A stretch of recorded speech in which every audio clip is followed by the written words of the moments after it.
So I love going on the road. I loved it when I was a reporter, and I gotta say, I love it still. Now, I can already anticipate some campaign veterans rolling their eyes a little bit as they listen to this. Sure, everything is still novel to me. I haven't yet been cowed by long days and strange beds and endless logistics and altogether too many carbs. So for this week's episode, which is all about Bernie on the campaign trail, I wanted to talk to as many people as possible, starting with Jesse, a member of the advance team from Portland, who was tasked with driving members of the campaign from the Houston airport to the hotel where we spent our first night in Texas. I was in South Carolina until Saturday. I flew to New Hampshire for a series of events. I drove back to Boston and flew here late night last night. Wow. And is that typical? No. It's a little bit more hectic a pace than normal. Normal is 5 or 6 days in one place. I haven't been home in a few weeks. I'm going home tomorrow night, though. I asked Jesse to tell me what issues drive him to do this work, given how grueling the schedule can be. Healthcare. Yeah. Is number one, number two, number three for me. Yeah. As a 43-year-old who had 2 knee surgeries last year, Oh, wow. I couldn't imagine needing health insurance and not having it, and genuinely ache for those that don't. I never had health insurance until I was in my early 20s, so just seeing people that are missing out is hard. That's what makes it all worth it. The people.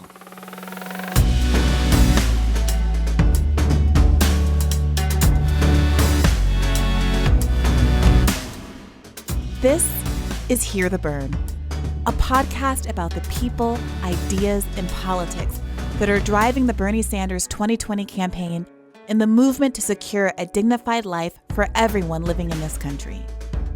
My name is Briahna Joy Gray, coming to you this time from the Lone Star State. If Twitter has a tendency to amplify some of humanity's, let's say, baser instincts, traveling with Bernie has the opposite effect. Nearly everyone I speak to at his rallies seems so unified in their political priorities, so passionate and articulate about Bernie's agenda. It almost feels unreal. I come from a family that has that struggled throughout their lives. I know how difficult it is to have health care. I know my family didn't have insurance for many years, and so I grew up in that environment. That was Christian, a neurologist who showed up in scrubs to hear Bernie speak Wednesday afternoon in Houston. So when I hear, the politicians talking about having an affordable health care for most of the people, then, I'm on it. I think that everybody deserves to have a good insurance, an affordable insurance, so that they can take care of their loved ones. A man named Barrett was crystal clear about his priorities. Barrett? Yes. Nice to meet you, Barrett. Hi. I'm Briahna. Nice to meet you. Actually, I follow you on Twitter. Yeah. Well, I apologize. Yeah, you're great. Are there particular policy issues that you hope to hear him talk about today? Yep. Green New Deal, the 70% tax on billionaires, and healthcare for all, basically. Meet Olivia and Emily, who I also ran into at the Houston rally. Bernie Sanders gives me a lot of hope for the future. And as a young person who has a lot of debt from college, hearing what his policies are and what he believes in, it gives me a lot of hope that I haven't felt in a very long time for a political candidate. As a gay young person who is a person of color, I need someone who's going to represent me, someone who's going to give me free healthcare, someone who's going to be there for me. And with Bernie, I feel that way.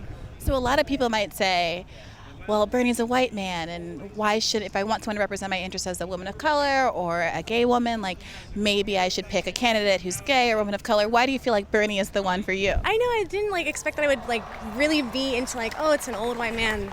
I think it's when it comes to understanding different cultures or different religions or different sexual orientations, when you have that kind of understanding that you want to move for someone else besides your own needs or your own gains, it makes it special, I think. So I think that's why I kind of connect him.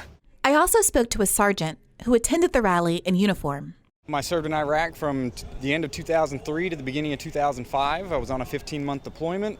Was in Balad, Iraq, a.k.a. Camp Anaconda. So basically I was there for a year, and then we got back in 2005, and I ended up getting out in 2009. So why Bernie? Well, because he's not corrupt, he's not paid for by the banks, he speaks to issues that speak to me. Medicare for all, wants to cut defense spending since we spend more than the next 10 countries combined. We need to rebuild the infrastructure. Every time I hit a pothole, I just lose my mind. I mean, fix public education, fix the $15 an hour minimum wage. I mean, I can just go on and on. Legalization of marijuana. I mean, what else? What was striking to me was that despite the diversity of these perspectives, the message was incredibly unified. Not everyone was on message, of course. Can you tell me what your t-shirt says? Well, it says Bernie Sanders 2020, but I got it as a gift from my boss because she's a Trump supporter and she's also an alcoholic. So And the shirt looks like Pabst Blue Ribbon for you who can't see. That's why I got it. So far are the best adorned that I've seen so far. Props. Love it. Love all of it. Nice meeting you. And then there was Brendan. How old are you, Brendan? I'm 11. 11 and already at a Bernie Sanders rally. Do you know why are you here today? Because my mom brought me. Brendan might not be feeling the burn yet, but his mother, Mary, certainly knew why she was there. Well, so I'm about Medicare for all. My oldest is autism spectrum, and I know the struggles he's going to have. I work with disabled adults, and I just imagine a future for him, and he needs to have care, so that's why we're here. I confess I first started talking to a very cool-looking young woman named Sierra for superficial reasons. She had great Bernie swag, blue hair, and matching lipstick. But the superficial turned substantive pretty quickly. May I ask your name? Sierra. Sierra, it's nice to meet you. Now I've come over to you because you've got some fantastic pins on. Can you describe this one for me? This one? It's just cute. It reminds me of Sesame Street with gray hair. So for those who can't see it, can you tell them what it looks like? What's on it? It's Bernie from Sesame Street, but with gray hair. A Muppet version of Bernie with like Bernie on a Sesame Street sign on it. Yeah. I love it. She's also got one that says Bernie with peace and love on it. And she's got beautiful blue and purple hair and beautiful blue lipstick, and you look really great. And so I want to ask you, why Bernie? Bernie's cool. I've signed some of his petitions in the past, and he really does stand for some good causes. I'm not very political, but I was like, okay, I know that he really does give a damn, you know. He really does care. So it's confusing to some people that you say a very obviously cool young woman saying Bernie is cool. Like, what is it about this man who in some ways seems like the antithetical of coolness that makes you want to say that? He's bold. The bold is beautiful, you know. If you can speak up for somebody else who maybe can't, then that makes you an awesome person. So I'm all for it. Well, thank you so much. I really appreciate you taking the time to talk to me. Yes, ma'am. Thank you. Bernie was in Houston to attend the She the People conference, which focuses on issues specific to women of color. The rally followed immediately after. And boy, oh boy, it was a barn burner. This is probably the most powerful I've seen him, and I've seen him quite a few times, both, in person and on video. So this was great. That was Stephen Scapoletti, the policy and campaign advisor for Sima Hernandez, who was running for Texas Republican John Cornyn's Senate seat. I was able to talk to both Sima and Stephen about their impressions of the rally. He sounded like he realized the stakes are very high here. They just suffered through the ITC fire, the Deer Park fires, petrochemical fires that ended up creating a real benzene problem for the communities. He's focusing more today on the fossil fuel industry than I've heard him talk about in the past. The fact that he came here to Houston, where it's the petrochemical headquarters of the entire country, is extremely important. Specifically for me, who I'm constantly railing against the damn machine, the oil machine in the military-industrial complex. It's something that I needed him to say. I needed the youth to hear. I needed the activists that we've been working with to listen and hear and get behind Bernie 110% to support him. And I would love him to talk more about the petrochemical industry, the dangers, how we're being impacted, how there is no regulation in the state of Texas, how these companies are self-regulating, and there is no oversight. There is no protection for us. So living less than 6 miles, we were exposed to benzene. Our kids were exposed to benzene. There is no protocol, there is no safety net or emergency plan for something like this in the Port of Houston, the biggest, largest port, import and export of oil. And it's a dangerous area that needs to be addressed on a federal level because the city can't do anything about it, the county can't do anything about it, the state won't do anything about it. We need the federal government to have oversight and push legislation so we hold them accountable, and every time an incident happens, their taxes are raised to remediate the area and to cover the cost. That way it's no longer being put on the backs of the taxpayers that live there. But it wasn't all politics all the time. Half the fun, at least for someone without logistical responsibilities like myself, is the going to and from events. Why? Well, it's really amazing to see how passersby react to Senator Sanders, how they echo the same refrain of the folks who attend the rallies. Everyone, it seems, understands that Bernie is fighting for the people. So when did you start, when did you get hip to Bernie? When he gave his filibuster speech against the Bush, making the Bush era tax cuts permanent. I am here today to take a strong stand against this bill. It seems to me to be unconscionable for my conservative friends and for everybody else in this country to be driving up this already too high national debt by giving tax breaks to millionaires and billionaires who don't need it. Actually, I was at work. I was sitting at my desk and I watched a few hours of his speech. I had never heard a politician give a damn about anybody before. And I think that was 2010 when he gave that speech. And so from then on, he was the only politician that I would talk to people about and believed in and stuff. And so when he announced in 2015 that he was running, for me, it was obvious, Bernie's going to be the one. That was Alex Smith, an adjunct professor of linguistics at the University of North Texas.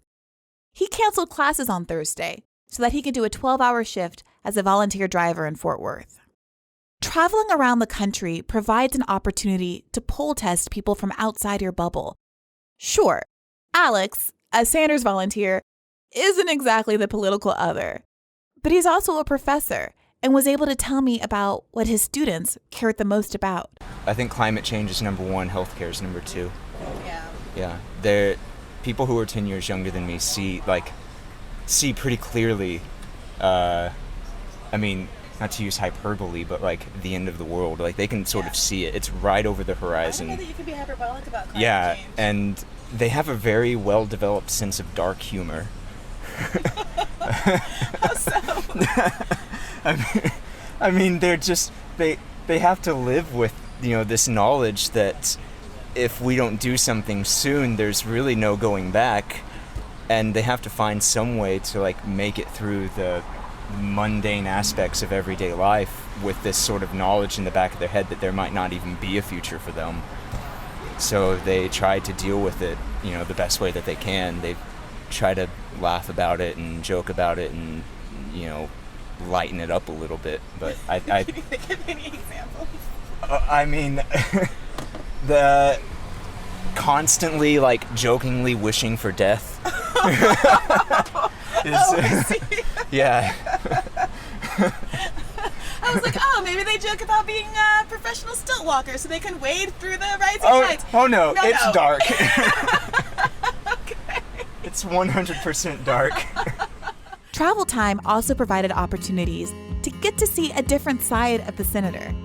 One where he splits a brisket sandwich as an appetizer in the Houston airport with none other than fellow Vermonter and ice cream king Ben Cohen of Ben & Jerry's. Now, Bernie really doesn't like talking about stuff like this, and I understand why.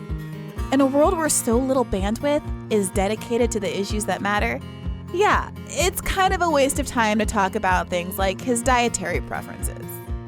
But also, what kind of reporter would I be if I didn't try to relay some of the humanizing details that I so enjoyed? Like that Bernie isn't a huge fan of turmeric, at least as an additive to a pressed carrot juice drink. Or how tickled he was when Ben joked that Ben's ice cream and the weight gain it can provoke paved the way to Medicare for all. I was able to follow up with Ben about some more substantive matters, though, after he introduced Bernie at the Fort Worth rally on Thursday. How does it feel to be up there, and how does it feel to be advocating for these kind of policies personally? The amazing thing about being at a rally for Bernie is that, you know, people come to the rally because they love Bernie, and they're just primed to cheer and applaud when you talk. Well, maybe to give yourself some credit. Maybe you just... So I get up there, you say a couple of sentences, and everybody's cheering and applauding. I mean, it's a really good feeling. I mean, I know, you know, it's all for Bernie, which is totally fine with me. How does it feel? I've been thinking about this. How does it feel? You know, because, I mean, it's kind of a yank, you know, to get on the plane at 6 a.m, you know, have the plane canceled, you know, come out here, you do your events, you know, it's over at 9:30, you get to your next gig at 11 at night, you go to sleep, you wake up, you do your next event, you know, I mean, it's, you know, there's nice things about it, but it takes a lot out of your life, and this is what I want to do with my life. I mean, I think the best thing I can do to work for social, economic, and racial justice, which is what motivates me, what's in my heart, is to get Bernie elected. So I want to do anything I can. Ben was great. And because, you know, I'm always looking out for you guys, I did ask him the one question I think the masses are clamoring to know. Bernie is not a huge fan of these kind of frivolous things, but I gotta do this for the listeners. I gotta ask you, favorite flavor? You want the short answer or the long answer? The long answer was a little too long for this podcast, though maybe we'll release the full interview as bonus content. The short answer? Chubby hubby.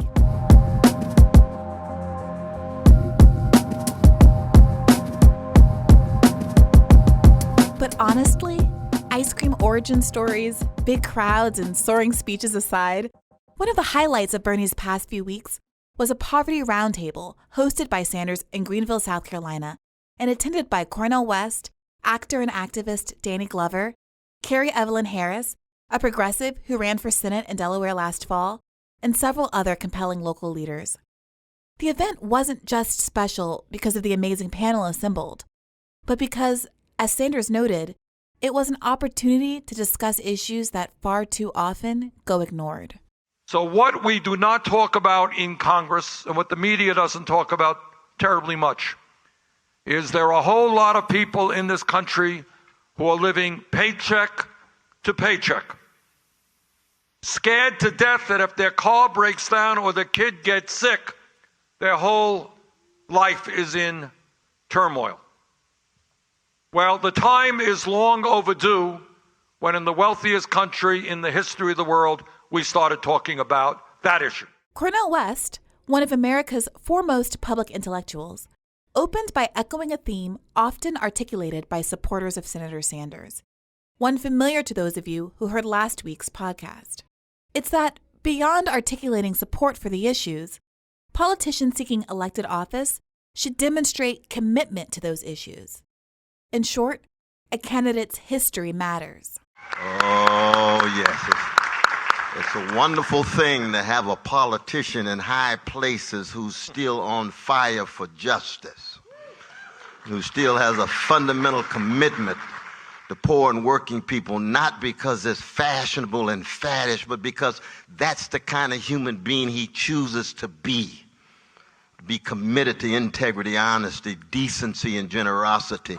So when we talk about poverty, when we talk about wealth, we have to first acknowledge the centrality of the moral and the spiritual. And what I mean by that is we have to fundamentally believe that poor brothers and sisters of all colors, genders, regional identities, sexual orientations, religion have exactly the same value as the well-to-do. That's a fundamental moral commitment. And the only way you can account for the level of poverty, 1 out of 2 black and brown children under 6 years old living in poverty in the richest nation in the history of the world, the only way you can account for that is a callousness and indifference, not just in high places, but even lukewarmness among the middle classes who are so preoccupied with their individual situation, they've lost sight of brothers and sisters who are in hoods and barrios, and white brothers and sisters, red brothers and sisters on reservations, and then the decrepit school systems, and then the indecent housing, and then the unemployment, and then mass incarceration, and then the various attacks, and then the spiritual warfare. The spiritual warfare, which is to convince them that, lo and behold, they give up or sell out rather than straighten their backs up and fight for justice. That's what this campaign is about in general. I know we're not here to talk primarily about the campaign, because I want to salute Working Hero Action. And they're going to interview all the different presidential candidates. That's fine. But the litmus test is going to be, how committed are they in execution? Not just pretty words, not just discerning their deepest conviction about what the latest polls say, but I'm talking about who are they really? And who has been consistent? That's this issue of poverty and wealth as it relates to this election. And of course, that's one of the reasons why I'm with my dear brother, Bernie Sanders. Having established the stakes at hand and the litmus test for commitment, the panel moved on to drill down on the needs of impoverished communities. This is Tracy Font, a founder of the K. Young's People's Pantry, which provides clothes, toiletries, home decor, bedding, and other necessities free of charge to those in need. Being from a place of poverty myself, growing up in Detroit, Michigan, and seeing poverty firsthand, moving to Greenville, South Carolina, and even being in a position now where I can help people understanding that poverty is systematic and that we must all work together. And now sitting in a room full of people who were involved in the movement from the 60s till now, who understand that the system has not changed, so the mindset of the people must change. Knowing that we must, as a people, be determined enough to take a stand and not look down on those who we view as smaller or who are lesser than. That's right. But view them as individuals, view them as our fellow man, and reach out to them and consistently help them regardless. Being from a place of poverty where I was a mother working minimum wage, raising 4 small children, knowing that at any moment my power could be disconnected. At any moment we could have no water. At any moment an eviction notice could be put on my door. Like I said, I speak from a place of knowledge because I've been there before. And I know that now we're in a generation, we're in a time where we need people, we need leaders who will stand up for us, for the many who are suffering. And now that I am in position to be a leader, to be a freedom fighter in this community, I stand with Bernie Sanders and the people here on this stage. And I say that we must continue to fight. And I appreciate this opportunity. Yes. Yes.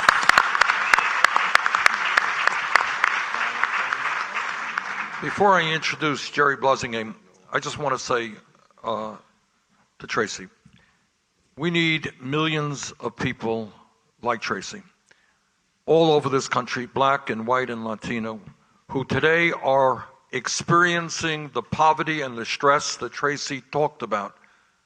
And to get those people to understand there are reasons for that suffering.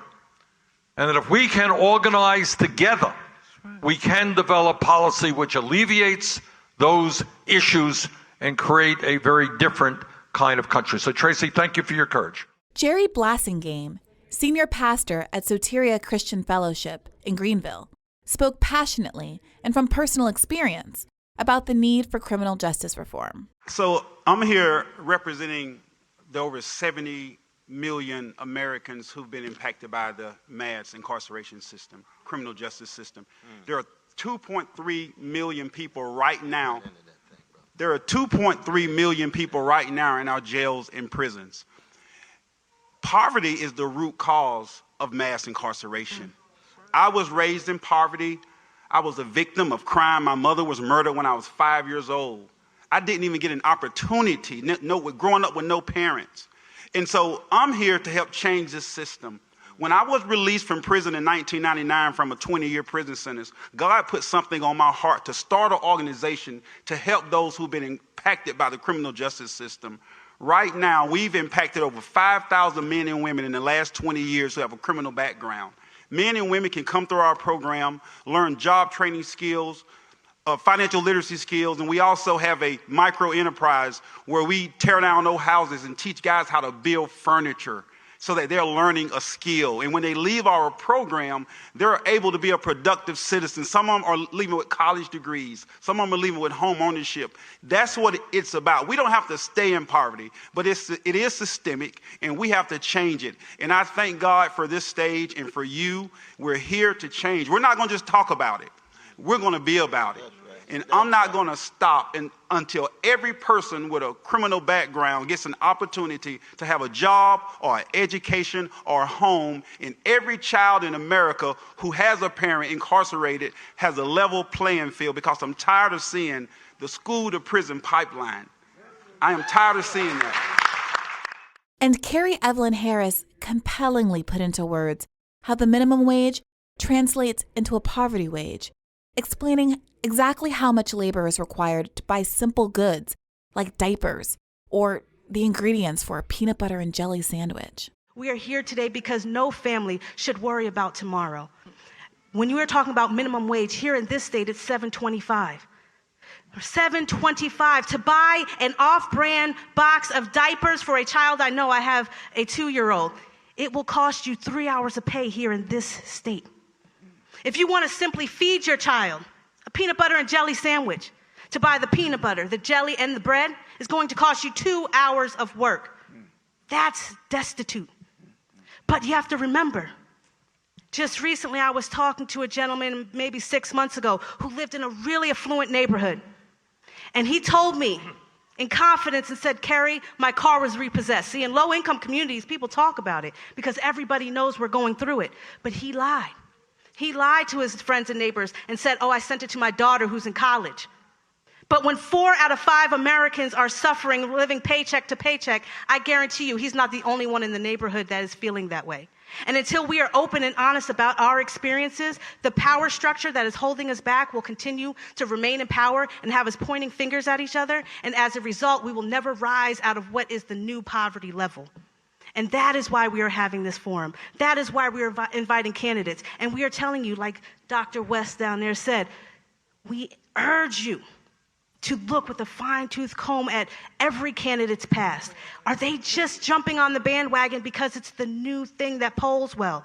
Or have they continuously fought on the right side of justice every time, even when it wasn't the thing to do? The only way we rise out of poverty and move from just surviving to thriving is by realizing we are brothers and sisters in this fight. And realizing that even when you happen to be that 1 in 5 who is making it, if you're in this room, you're our ally.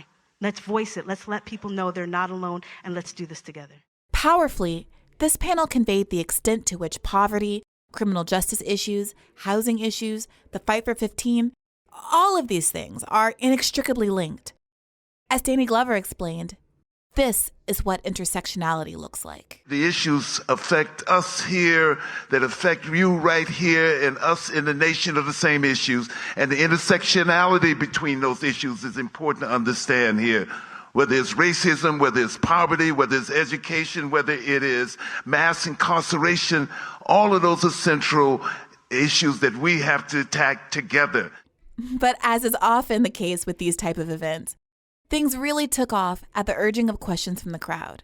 Like this one from a local reverend who knows firsthand how much incredible work the community in Greenville is doing to address poverty, but who also understands how those efforts must be accompanied by larger scale structural changes. Here we do a soup kitchen. Here we do affordable housing. Here we incubate businesses. Those are the things that we do to try and impact poverty, along with the things that the panel does to impact poverty. And at the end of the day, we stand here and it's not enough. It is not enough. In Greenville, you have to make $60,000 in order to live within the city of Greenville and live in a house that's affordable. So my question is this, Senator. What is your strategy, and you've heard this question before, what is your strategy to redistribute the wealth to where it impacts at a significant level to change the lives of the people that I come in contact with every single Saturday and every single day in the ministry that we do here at ATC? Well, Reverend, when you ask a question which includes the phrase redistribute the wealth, I think many of my political friends will get very nervous. Not me.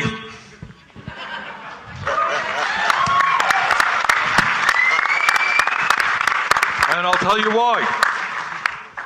For the last 40 years in this country, as you well know, there has been a massive redistribution of wealth in the United States. Problem is, it's gone in the wrong direction. Yeah. It's gone from working families to the top 1%. Roughly speaking, if we had the same distribution of wealth in America today as we had 40 years ago, the average family would have something like $10,000 a year more in income. But what's happened is the very, very rich have gotten phenomenally richer, middle class has shrunk, and you got 40 million people living in poverty. That's where we are. So what do? Number one, you ready for a very radical proposal? Actually, not so radical, but how about if in America you work 40 hours a week, you don't live in poverty?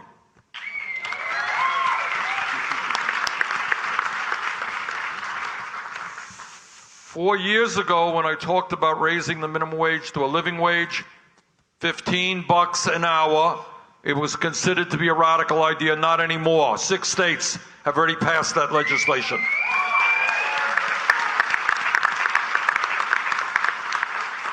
Want to deal with distribution of wealth and decency for working people? How about the United States joining every other major country on earth and guaranteeing health care to all people as a right through a Medicare for all single-payer program? Want to talk about poverty and opportunity? How about doing what many other countries around the rest of the world do? And that is making public colleges and universities tuition free.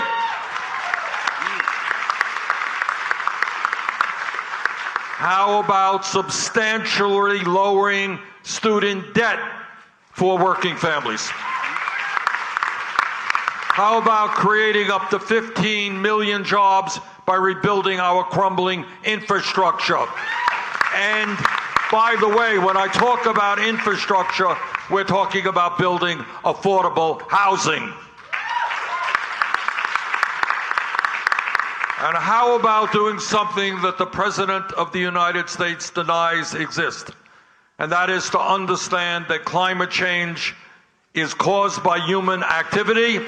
It is a threat to our country and the entire planet, and that we can create millions of jobs by transforming our energy system. And last but not least, in order to pay for some of these programs, how about instead of giving tax breaks to billionaires and large corporations, demanding that the very wealthy start paying their fair share of taxes? Dr. West really brought this point home in his closing remarks. I would say to my brothers and sisters of all colors here in this magnificent state of South Carolina, I challenge you, can you meet the standards of the great ones who have already come out of this state? Do you really know who Robert Smalls was?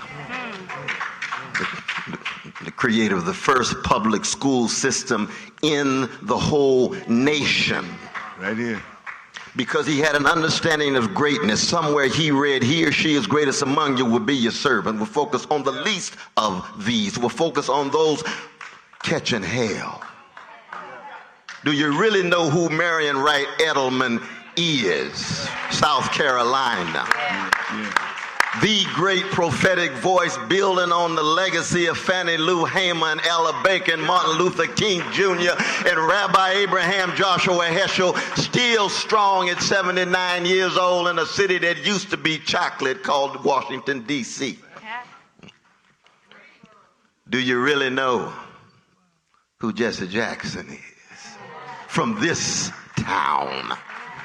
That this magnificent vanilla brother named Bernie Sanders stood with a chocolate brother named Jesse Jackson in 1988 and said, we need to talk about poverty. We need to talk about wealth. We need to bring all of us together no matter what color, because we have a commitment to integrity and principle, and we're concerned about the least of these, but you have to have courage. We've been living in an age for 40 years where too many folk are still scared and intimidated. Walking around laughing when it ain't funny and smiling when... You got to straighten your backs up. You got to call into question some of your milquetoast centrist leadership who's not telling the truth and say, we have voices too. We concerned about something too. And if you really have that kind of care, you really have that kind of concern, then you have courage, then you have a moral consistency. What I love about this brother is not that he's a God, not that he's a deity, he's a human being trying to be morally consistent and bear witness in such a way that he can bring us together and change this nation. That's what we're talking about. That's Brother Bernie Sanders we're talking about. That's Brother Bernie Sanders we're talking about.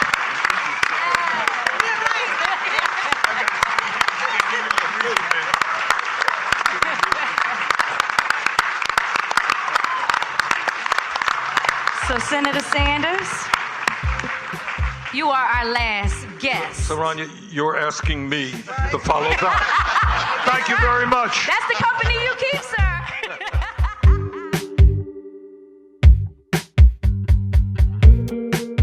I empathize with Bernie, having to find something to say after Brother West brought the house down like that.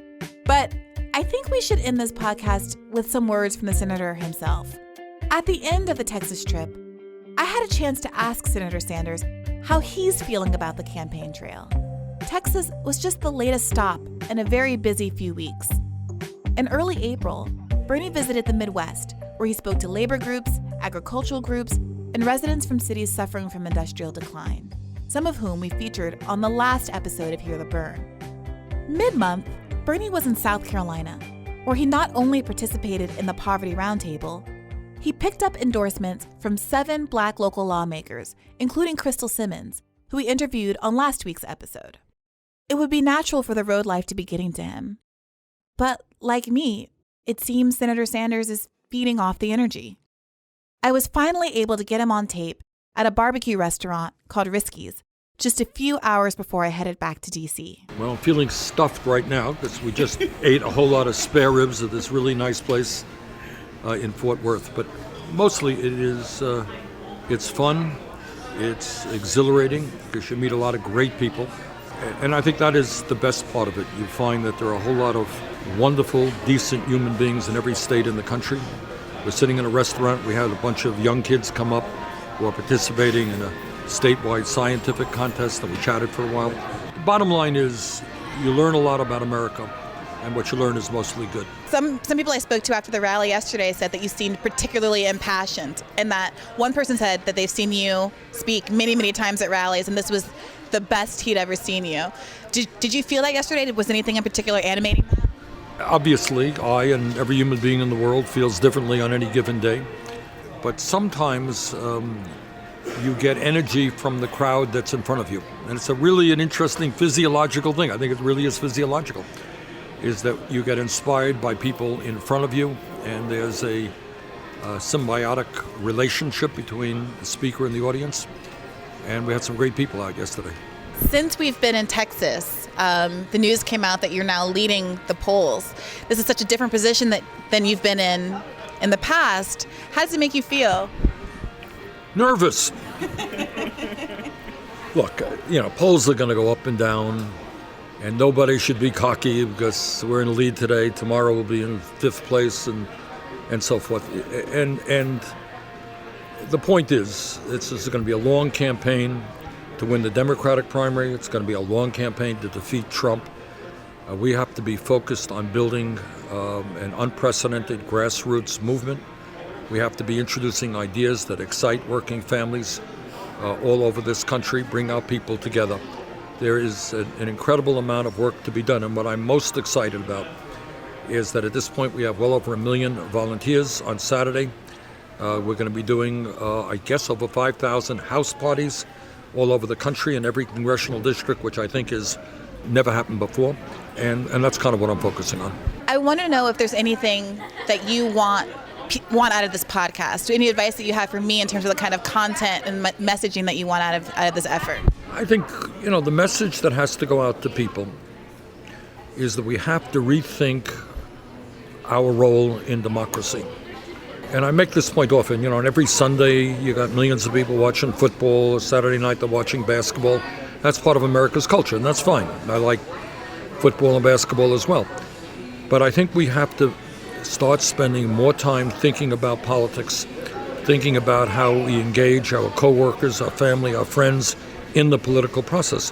We have one of the lowest voter turnouts of any major country on earth. A lot of young people don't even register to vote, let alone vote. Many of them don't understand the relevance of politics in a democratic society. So we got an enormous amount of work in front of us. And I would hope people that in this very strange moment in American history with Trump as president, that people rethink their role in democracy and do things that are a little bit uncomfortable. Yeah, talk to somebody you don't usually talk to. Be polite, but talk to them about politics, about the major issues facing this country.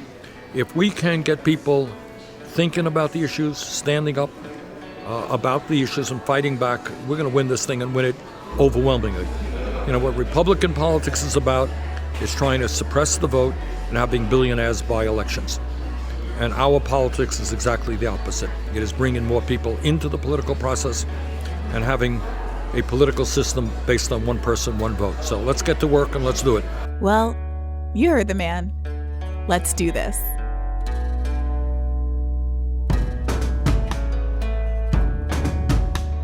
As always, let us know what you think at hearthebern@berniesanders.com. Or send us a tweet with the hashtag #HearTheBern. If you haven't already, please take a moment to rate and review us on Apple Podcasts, SoundCloud, or wherever you're listening. Transcripts will be up soon. Till next week,